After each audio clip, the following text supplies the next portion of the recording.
Let me tell you something most spiritual teachers won't dare say out loud. Not every chosen one walks in the light. Not every divine assignment comes bathed in gold or sung by angels. Some chosen ones were forged in shadow, shaped in silence, and called to carry fire instead of feathers. We don't talk about them enough, do we? The ones who were born with divine contracts written in fire and mystery. The ones who were marked by trauma early, misunderstood by family, and rejected by communities. The ones who didn't climb to the mountain, they fell into the abyss and crawled their way back up. If you're watching this, you might be one of them. You might be a dark chosen one. Now, don't get it twisted. Dark doesn't mean evil. It doesn't mean demonic. It means depth. It means you carry a frequency that most people fear because it exposes falsehoods. It means you're the kind of person who walks into a room and shatters illusions without even trying. You see through masks. You sense lies. You feel energy shifts before they manifest. And because of that, your life hasn't been easy. God didn't give you the light path, He gave you the path of fire. And with that path comes warnings, 7 to be exact. Warnings that, if ignored, can cost you your destiny. And the truth, most dark chosen ones don't see these coming until it's almost too late. The first warning from God is isolation isn't always protection. That's a hard one to swallow, I know. Because for many of us, solitude became our sanctuary. We learned to be alone early. We told ourselves we were being protected from toxic people. But here's the truth. Isolation can become a prison if you're not careful. God sometimes pulls you away to rewire your frequency, but if you stay too long, you forget how to connect. You start mistaking emotional numbness for peace. You begin to believe no one will ever understand you. That's when the enemy sneaks in. Not with loud attacks, but with whispers. Stay safe, stay hidden, stay small. But a dark chosen one can't complete their mission in hiding. You weren't built to disappear. You were built to disrupt. The second warning is don't fall in love with your pain. This one is dangerous because it's subtle. When you've suffered deeply, your pain becomes part of your identity. It becomes a badge, a story you tell yourself to explain why you don't trust, why you don't try, why you don't dream anymore. But God didn't give you pain to wear. It was meant to be transmuted. Your trauma is real. Yes, but it's not your temple. It's your training ground. If you stay married to your pain, you'll end up worshiping your wounds instead of walking in your worth. You'll confuse healing with loyalty to suffering. Ask yourself, have I been protecting my pain more than my purpose? If the answer hits you in the gut, don't panic. It means you're finally ready to shift. The third warning is your gift will feel like a curse until you master it. You know exactly what I mean. That intense sensitivity. The dreams that come true. The way you feel everything in a room before anyone says a word. The way people dump their darkness on you, then leave you to sort through it. That's not by accident. Your gift is raw, untamed spiritual technology. And if you don't learn how to wield it, it will bleed you dry. That's why God allows certain people to leave your life. That's why some doors slam shut. It's to give you space to train. You can't wield a sword you haven't studied. You can't carry this kind of power casually. It demands stewardship, discipline, boundaries, and until you master it, it will feel like a curse. But once you do, it becomes a weapon of light inside the darkness. The fourth warning comes in the form of people. Not everyone who sees you is meant to know you. As a dark chosen one, your energy is magnetic. People are drawn to you because their soul recognizes your frequency. even if their mind doesn't. But here's the problem. Not everyone who's drawn to your energy has the capacity to hold it. Some come to feed. Some come to steal. Some come to steal, copy.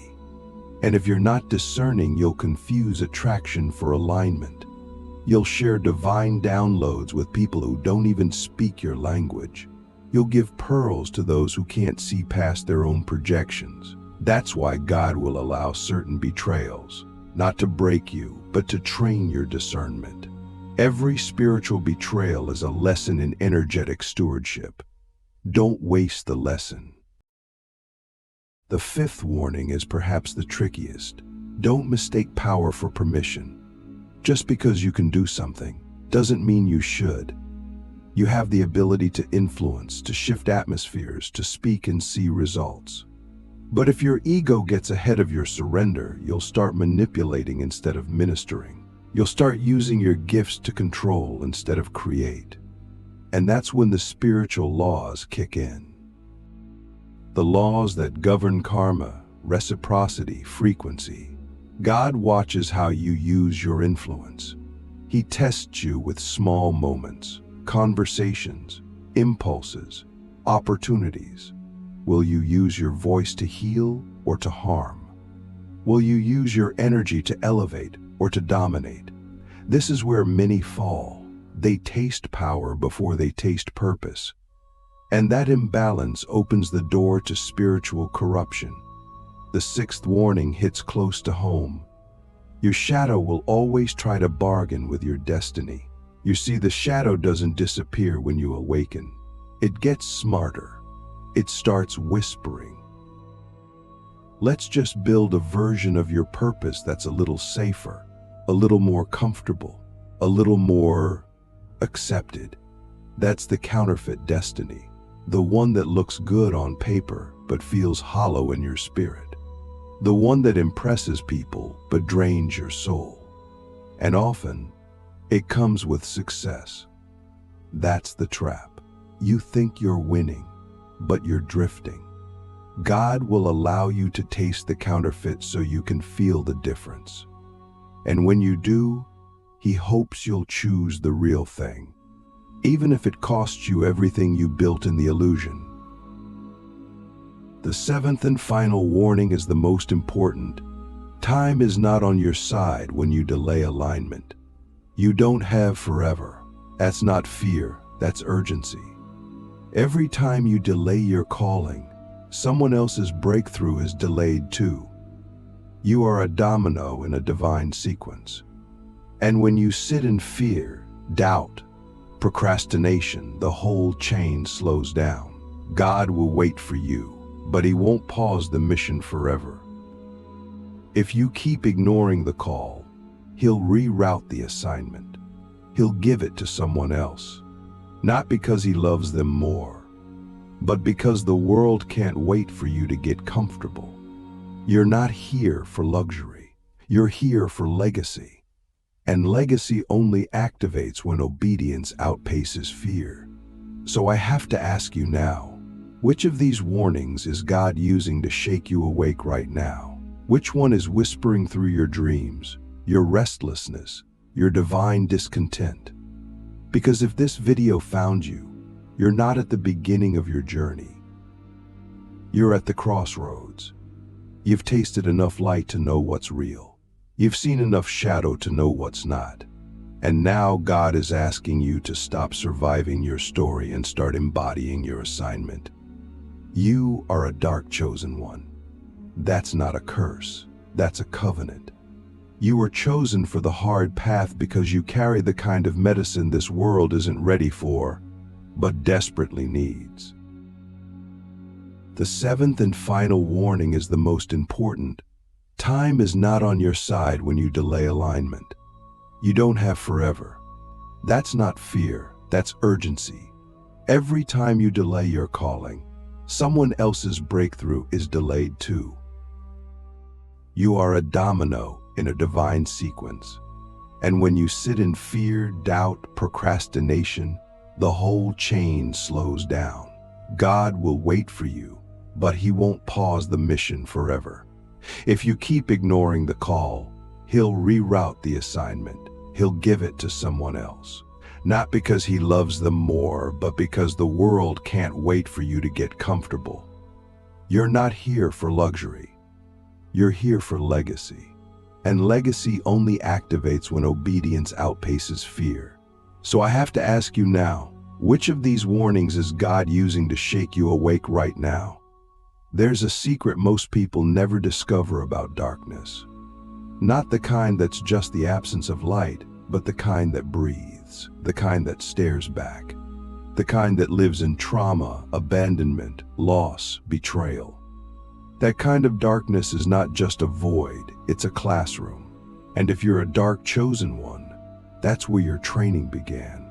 Not in temples, not in Sunday school, not in crystal shops or yoga retreats, but in the places nobody wanted to go. The shadowy corners of your childhood, the silence of your breakdowns, the nights you begged for peace and got nothing but echoes. That was your training ground. And the reason you survived it? Because you were never meant to be destroyed by it. You were meant to decode it. See, the abyss doesn't just swallow people, it tests them. And if you're still here, that means you passed tests you didn't even know you were taking. God was watching how you handled abandonment. He was watching how you carried betrayal. He saw the nights you wanted to give up but didn't. He saw you love people who never apologized. He saw you give when you had nothing left. You thought the darkness was punishment, but it was shaping your capacity. And here's the wildest truth. Your capacity for pain is equal to your capacity for power. The deeper the wound, the wider the channel. The more you suffered, the more you're capable of carrying heaven on earth. The seventh and final warning is the most important. Time is not on your side when you delay alignment. You don't have forever. That's not fear, that's urgency. Every time you delay your calling, someone else's breakthrough is delayed too. You are a domino in a divine sequence. And when you sit in fear, doubt, procrastination, the whole chain slows down. God will wait for you, but he won't pause the mission forever. If you keep ignoring the call, he'll reroute the assignment. He'll give it to someone else, not because he loves them more, but because the world can't wait for you to get comfortable. You're not here for luxury. You're here for legacy. And legacy only activates when obedience outpaces fear. So I have to ask you now, which of these warnings is God using to shake you awake right now? But we have to talk about something real now, because not everyone who enters the abyss comes out whole. Some get stuck. Some build houses in hell and call it home. You know them. Maybe you've even been them. People who wear pain like armor. People who become so used to suffering, they reject joy when it finally shows up. That's not strength. That's unprocessed trauma pretending to be wisdom. And if you're not careful, your shadow will convince you to stay there. It will whisper, "This is just how life is." It will tell you that healing is for others, not for you. That you're too broken, too far gone, too complicated. But let me tell you something right now with all the power in my spirit. The fact that you're hearing this means your exit code has been activated. God never sends you into darkness without planting a seed of light in your soul. That seed is your awareness, your divine discontent. That feeling that even when everything looks fine on the surface, something still feels off. That's your alarm clock. That's your soul refusing to settle. That's your gift refusing to die in a place it was never meant to stay. You see, the abyss only wins when you forget that it's temporary. And I know it feels endless sometimes. I know you've cried so hard your body shook. I know you've prayed and heard nothing in return. But silence is not absence. Silence is training. It's the space between the question and the answer. The teacher is always silent during the test. And you've been in the deepest test of your life. The seventh and final warning is the most important. Time is not on your side when you delay alignment. You don't have forever. That's not fear, that's urgency. Every time you delay your calling, someone else's breakthrough is delayed too. You are a domino in a divine sequence. And when you sit in fear, doubt, procrastination, the whole chain slows down. God will wait for you, but He won't pause the mission forever. If you keep ignoring the call, He'll reroute the assignment. He'll give it to someone else, not because He loves them more, but because the world can't wait for you to get comfortable. You're not here for luxury. You're here for legacy. And legacy only activates when obedience outpaces fear. So I have to ask you now, which of these warnings is God using to shake you awake right now? Let's talk about what that test really is. It's not about how much you can take. It's about whether you'll remember who you are in the storm. Will you become what hurt you? Will you numb out to survive? Will you lose your voice trying to be accepted by people who were never meant to understand you? That's the real test. And when you start to wake up, when you start to remember that you were sent, not discarded, that's when the abyss starts to lose its grip. It doesn't disappear, but it can no longer define you. You stop seeing yourself as broken and you start realizing you're rebuilt. Not in spite of the fire, but through it. Now let's get practical, because wisdom without action is just entertainment. If you want to escape the abyss, you have to move differently. The seventh and final warning is the most important.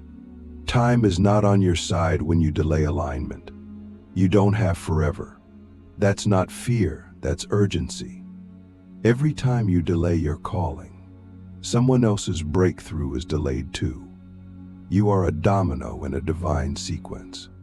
And when you sit in fear, doubt, procrastination, the whole chain slows down. God will wait for you, but He won't pause the mission forever.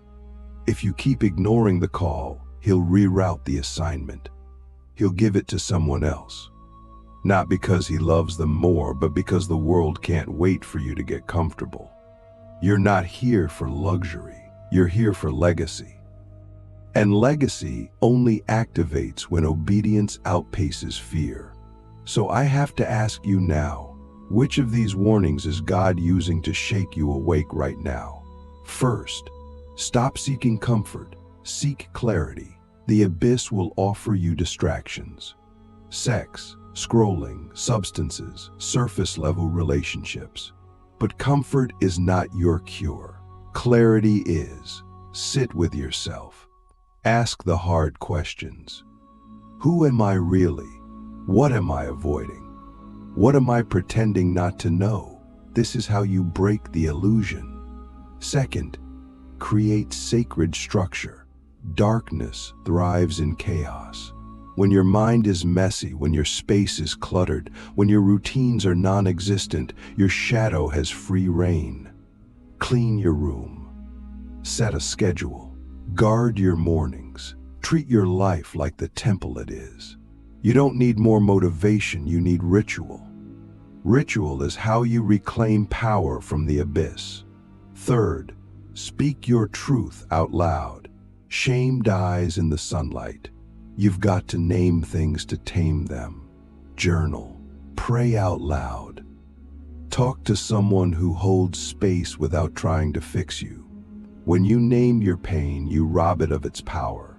Fourth, stop trying to be understood by people who haven't met themselves. That's a losing game. You are not too intense. You are not too much. You are not broken. You're just early. You remembered before they did. And sometimes the price of waking up first is walking alone for a while. But that's okay, because your path is sacred. Fifth, learn to transmute. not suppress. Suppressing pain is a short-term solution that creates long-term sickness. Transmutation is when you use your pain as fuel. You write, you paint, you build, Joe mentor. You create something sacred from the wreckage. That's what alchemists do, and you were born to be one. And finally, ask better questions. Stop asking why me, and start asking what now. Stop asking when will it end, and start asking what is this trying to teach me. Better questions unlock better answers, and that's how you begin to decode the abyss, not by fighting it, but by listening to it, because the darkness doesn't hate you. It's just waiting for you to graduate. The seventh and final warning is the most important. Time is not on your side when you delay alignment. You don't have forever. That's not fear, that's urgency. Every time you delay your calling, someone else's breakthrough is delayed too. You are a domino in a divine sequence. And when you sit in fear, doubt, procrastination, the whole chain slows down. God will wait for you, but He won't pause the mission forever. If you keep ignoring the call, He'll reroute the assignment. He'll give it to someone else. Not because He loves them more, but because the world can't wait for you to get comfortable. You're not here for luxury. You're here for legacy. And legacy only activates when obedience outpaces fear. So I have to ask you now, which of these warnings is God using to shake you awake right now? Let me ask you something wild. What if the thing you thought was sent to destroy you was actually sent to train the future healer in you? What if your worst chapter is the exact one someone else will need to read to survive their own? What if the abyss wasn't punishment, but a portal? Because here's what no one tells you. The deeper you go, the higher you rise. It's a divine balance. The universe isn't cruel. It's mathematically precise. And your descent wasn't a mistake.